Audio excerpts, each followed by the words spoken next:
Brought to you by Dandruff हटाउनुहोस् मात्र एक वाशमा Head and Shoulders.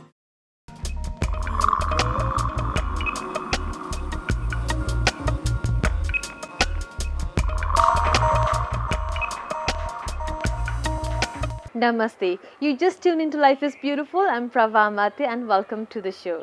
शान्ति हराएको बेला मात्र हामीलाई शान्तिको सर्वाधिक आवश्यक हुन्छ र यता कता सुन्ने गर्छौं कि शान्तिका अग्रदूत सिद्धार्थ गौतम बुद्ध जन्मेको यो देश नेपाल विश्वको निमित्त शान्तिका पथ प्रदर्शन गर्ने एक केन्द्र हुनुपर्ने तर यसो हुन सकेको छैन त्यो तपाईहरुलाई पनि अवश्य थाहा नै होला तर के तपाईहरुलाई यो थाहा छ कि बुद्धको यो देशमा शान्तिको खोजको निमित्त र बुद्धत्वको अध्ययनको निमित्त विश्वका 50 राष्ट्रका नागरिकहरू आउन थालिसकेका छन् र यसै मध्ये आजको मेरो ब्युटिफुल गेस्ट हुनुहुन्छ scholar Canadian scholar miss Karen White in our segment Beautiful People.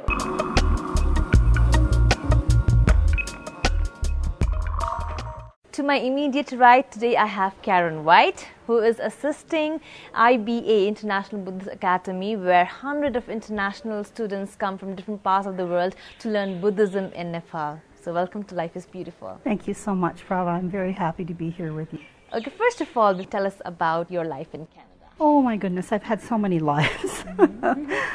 I've lived in a lot of different places in Canada. I started out living in Eastern Canada because my father was in the Air Force, and we moved from one small Air Force base to another when I was a child.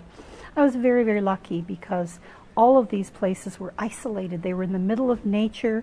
We could go out in the woods and pick blueberries. We could see the flowers coming up through the snow in the spring. And I've always had the luxury of being able to go out and be by myself in nature. And your experience in just and being in Nepal? I came here to Nepal from the west coast of Canada, where for 19 years I had had a most wonderful Buddhist teacher. He was from Sakya, a small part of Tibet, and I wanted to continue teachings, receiving teachings on the same level of depth and intensity and detail as my teacher was able to give me.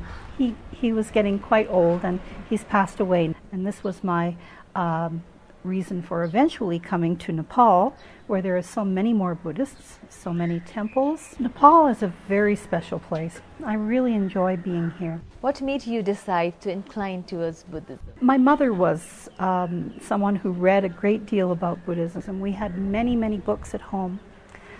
Picture books, the Life series book on world religions.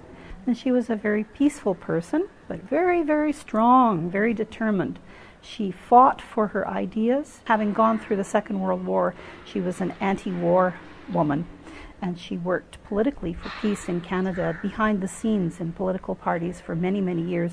She used to write speeches for ministers, and she was a researcher and a speech writer and editor and someone who did everything she could, as well as spending a lot of time with her children, sharing her ideas.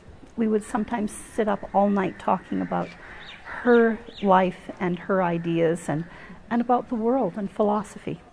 Okay, you're lucky you. Lucky me. So is it really true that Buddhism has widespread from east to west effortlessly? Effortlessly? I don't know if it's effortlessly. There are many pioneers who have come from the east to the west, like my teacher. When my teacher came to Canada, he had to work as a dishwasher in a restaurant. He had to work as a janitor in an art gallery to be able to support himself before he found students to teach. And he did this because he knew he had so much to give, and he wanted to share it with people who had no knowledge of it. This was his gift to the world, and it's not easy sometimes to give your gifts. Do you think that morality has declined globally? I think in my lifetime, I've seen from what my mother believed as morality, I've seen it declining. But I think that people in the course of their growth and maturity have a different understanding of morality, and within their lifetimes they can see morality declining compared with the moral values they had as young people and the moral values that their parents had had. It is true, there are times that degenerate and times when morality increases. We're in a degeneration time. Do you think that Nepal has underused their privilege of listening to Buddha's philosophy to eliminate all kinds of sufferings that we see in modern world? I think that Buddhism has a lot to offer to people in Nepal and to everywhere else. But since Nepal is the cradle of the Buddha being born here, and this very special land where so many holy people in the Buddhist tradition have spent time, done retreat and taught, this is something very significant that Nepali people can be proud of as part of their cultural heritage and as a religious influence that belongs to them. While we are facing a challenge to establish the lasting peace in Nepal, what would be your one wisdom that would bring us together or unite us together? Well, I think that people have to focus on what they have in common and not what makes them different. We have so much in common as human beings in our needs, our need to look into the future, to plan long term, not to go for the short term fixes. And any sort of wisdom that I have in my mind, I have gained from my teachers. And one thing they tell all of us about peace in the outer world is that first of all, we have to have peace within ourselves. So we have to deal with what makes us a peaceful people first. And then we can help others and become part of a more peaceful family, community, society, nation, and world. Wonderful. Peace in yourself. Nepal is quite a young nation with 75% of youth population, that too under 35 years of age. How do you think that we can implant spirituality and discipline among youths? Discipline is something that we internalize when we see good examples of it around us. So if we follow those teachers and those mentors who are significant for us, who resonate something within us, then we'll have a very good start. You've lived a wonderful life and you will continue to live. What has worked the best in balancing personal and professional and still, find happiness? Well, I don't make a lot of compartments in my life. I'm who I am wherever I am. And although I'm very focused on my work is also my life. And if it weren't, then I'd have a problem with it. I try to follow the advice that my teacher, Kempo Jordan, here at IBA gives me constantly. He says, be mindful in every moment. And when I can do that, I find happiness. Okay, define me peace. Peace, for me, peace is accepting what's right in front of me and working with it. Okay, and lastly, why life is beautiful to you? It's too big a question. It's too big a question. Life has always been beautiful and always will be beautiful. Thank you, Karen, so much for sharing your wisdom in our program. Life is beautiful. Thank you so much, Bala. Thank you very much. Namaste. Nice. Thank you so much.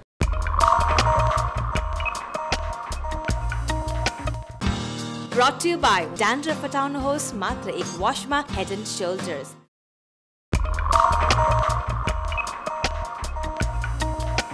Welcome back to me and Life is Beautiful. Bhanincha grass is greener on the other side, but what if your entire world is dark? Israeli Embassy को प्रत्यक्ष सक्रियता र सहभागितामा काठमाडौँ स्थित इमागोदे रेस्टुरेन्टमा दृष्टिविहीनहरूबाट 2 हप्ताको लागि dining in the डार्कको आयोजना भएको थियो, जसको ओपनिङमा म आफै पनि सहभागी हुन पाएको थिएँ र यो विषयलाई तपाईहरु समक्ष प्रस्तुत गर्नु आवश्यक ठानेर एकपटक फेरि जाँदैछु इमागोदेमा to buzz about dining in the dark in our segment Buzz Beautiful.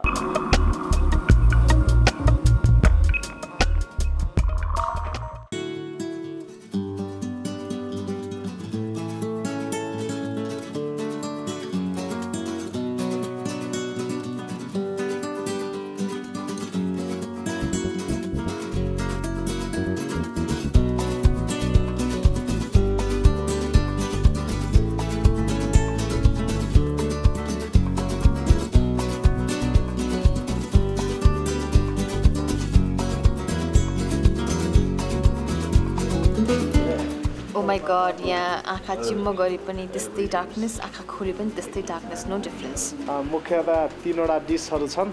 सुरुमा चाहिँ हामीसँग मोजरेला टोमेटो सलाद छ, त्यो चाहिँ म तपाईको लागि ल्याउँछु है त।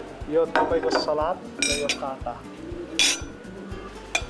मोजरेला चीज सलाद पहिला पनि खाएको, त्यसैले अलिकति मलाई कस्तो देखिन्छ भनेर त थाहा छ, तर यहाँ कसरी सर्भ गरेको छ भन्ने कुरा थाहा छैन, so it's completely secret. One thing is for sure, तपाईँको अवश्य पनि यो टेस्ट, साउन्ड र टचको सेन्स चाहिँ एकदमै बढ्ने रहेछ अँध्यारोमा खाना खाँदाखेरि।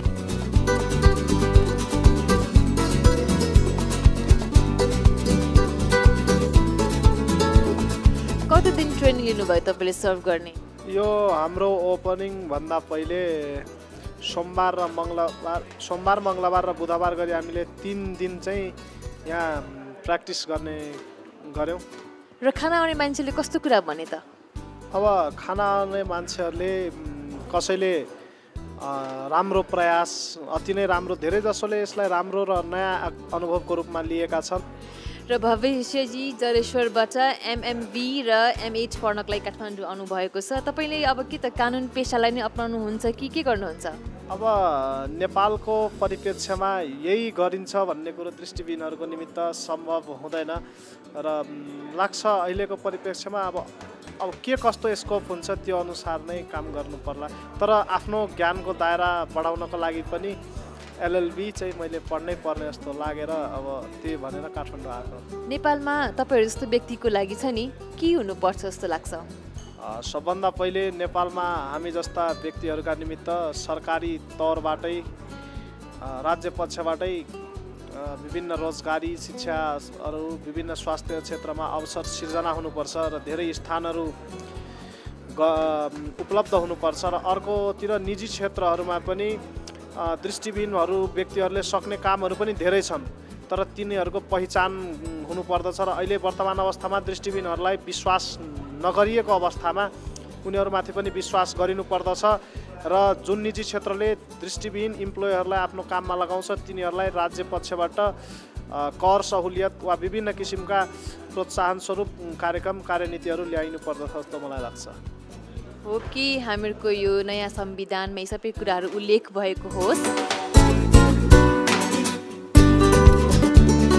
कस्तो खालके थियो मैले खाएको पास्ता, हेर्न जाउँ।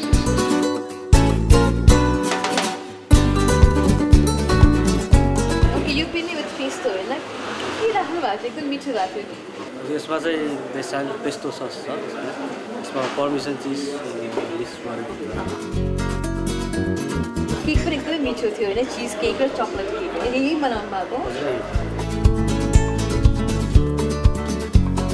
र मैले खाएको चिज केक चाहिँ यही नै थियो र मेरो फ्रेन्डले चाहिँ चकलेट केक मगाएको थियो र चकलेट केक मलाई टेस्ट गर्न मन लाग्यो भन्दाखेरि खुवाउँदाखेरि सानो पिस काटेको जस्तो लाग्यो नि, तर मलाई खुवाउँदाखेरि मेरो मुखभरि नै परेको थियो।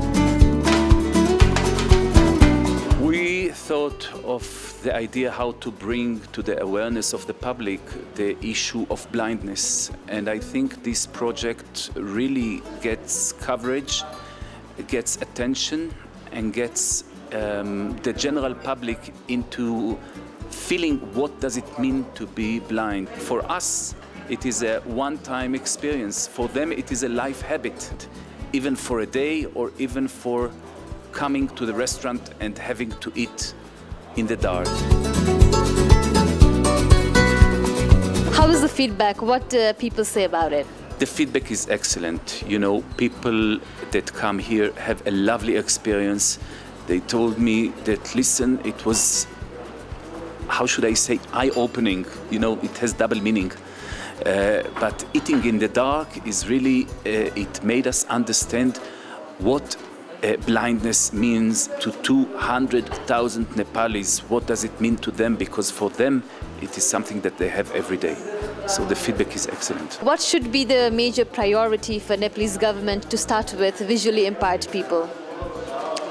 Well, you know, to give priorities is a little bit over-expected from me. The Nepali government has a lot of challenges, and I'm sure that they will know how to deal with them. We try in this project to put some focus on this issue of people with disabilities or other abilities than other people. And if we can bring it into the attention of the general public, I think it's a success. And I think that the fact that we are talking about how to adjust these people into work, to be productive, I think this is the first step towards a success. What are the other projects that is coming up?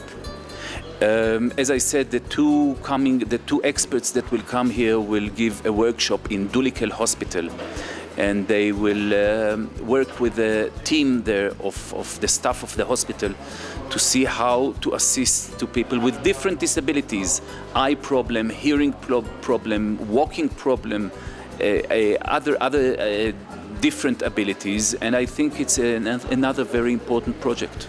Thank you so much, and I wish you all the best for your future projects.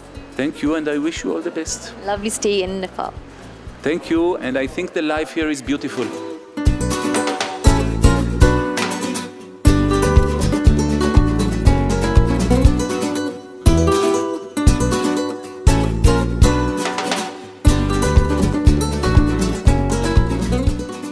दृष्टिविहीनहरूको दैनिकी केवल आधा घण्टा अन्धकारमा खाना खाने क्रममा मैले धेरै महसुस गरेँ।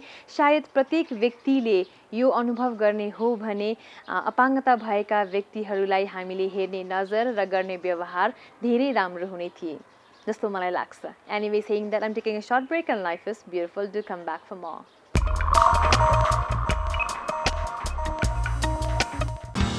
Brought to you by Dandruff हटाउनुहोस् मात्र एक वाशमा Head and Shoulders।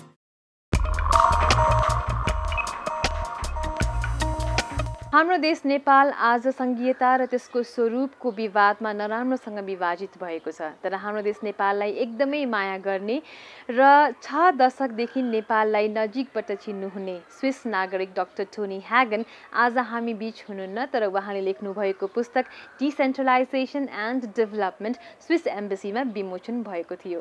End that event is up next in our segment beautiful event.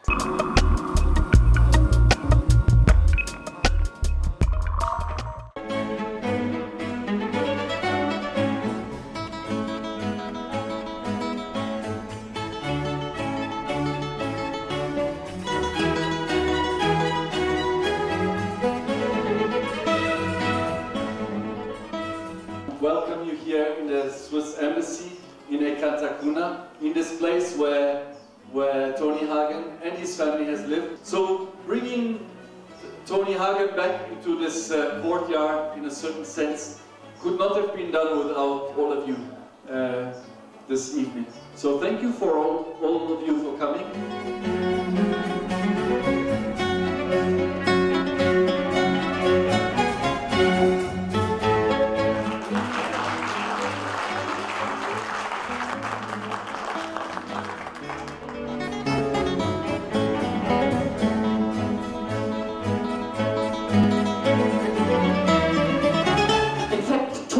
Had been very, very special to me. I really have memorable times on him. Suzanne, can you tell us the major theme of this book? Well, it is called Decentralization and Development, the role of democratic principles. And then, of course, it's a comparison between Nepal and certain approaches of Switzerland in concern of what is possible here in Nepal, for example, water and hydropower, tourism, and then infrastructure building.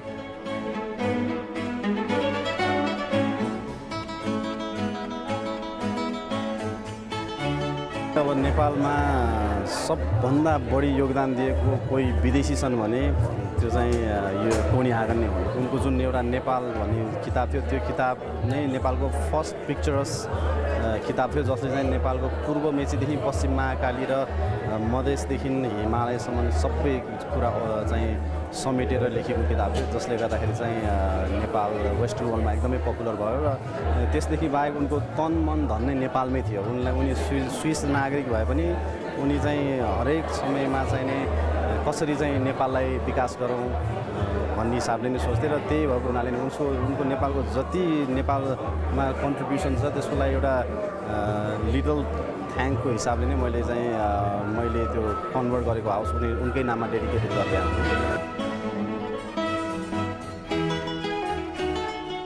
For me, Tony was one of my greatest friends. He was a scholar, he was a philosopher, he was a geologist, but did you notice he was also one of the best photographers? He was always there, so I miss him. I remember that one day he had a dream that he wanted to watch this documentary that was made on his life. That was still not released, but wanted to watch together with Nepalese. So I made it possible through all the Nepalese living in Switzerland. We invited them all. We had some Nepalese snacks, and then we watched that in our college auditorium with all Nepalese students, and he was very, very happy that day. This is what I remember.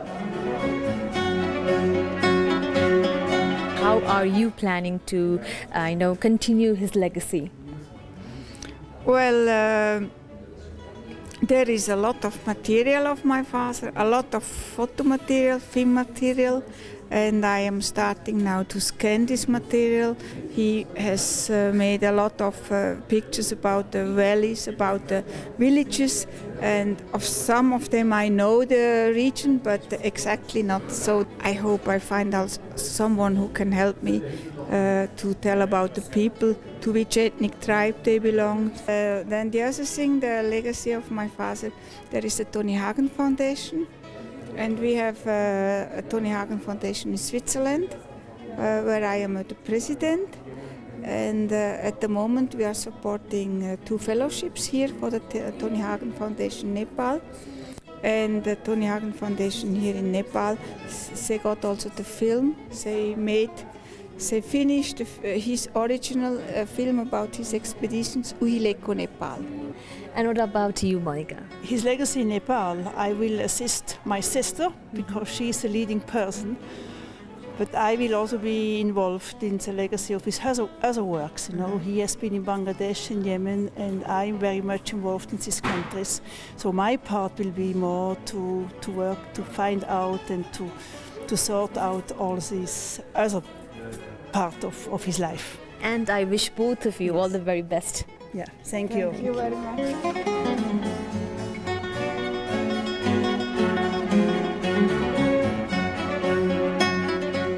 How do you like to remember the contribution of Tony Hagen to Nepal?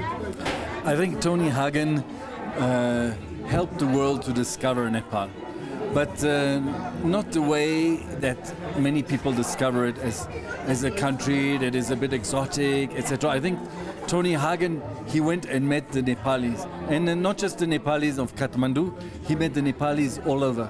He walked across this country from east to west for 14,000 kilometers, went to meet all the Nepali and actually helped the country to understand how valuable and how precious this diversity is, and how the Nepalis have to work together in making this country strong.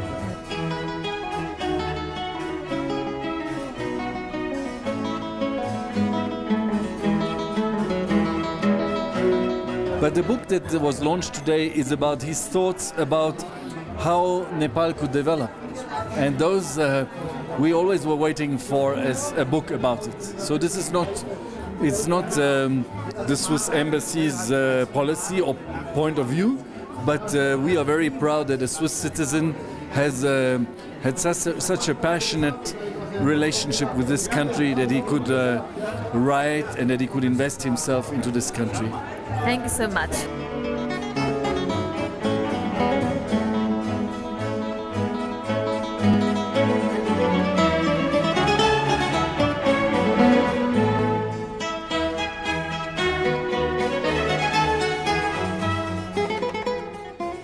Dr. Tony Hagen को decentralisation and development किताबको रूपमा ल्याइएको yes कृतिमा नेपालका विभिन्न चुनौतीहरू र अवसरको बारेमा स्विट्जरल्यान्डसँग तुलना गर्दै धेरै कुराहरू लेखिएको छ।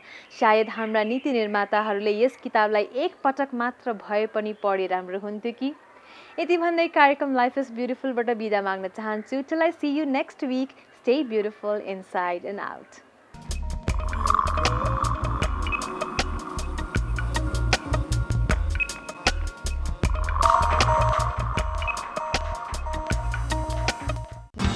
Brought to you by Dandruff हटाउनुहोस् मात्र एक वाशमा Head and Shoulders.